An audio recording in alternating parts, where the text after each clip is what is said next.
Walang baghari, kawa-kawa lang ito ng kaisipang nalulung sa pag-asang may makulay na bukas na naghihintay. Pero wala.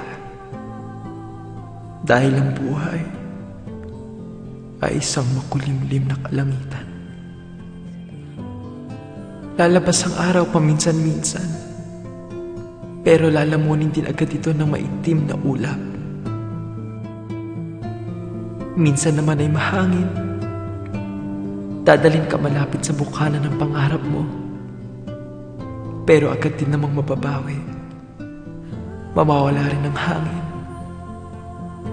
Bibitinin ka lang. Pero ang madalas ay ulan. Parang patak ng mga luha na nadala ng mga kabiguan. Ang ulan na kadalasan ay nagiging bagyo, unos, delubyo, nasisira sa'yo at lulunurin ka sa baha ng kawalan.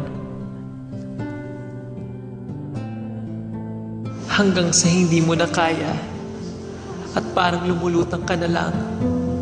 Nabubuhay pero walang buhay.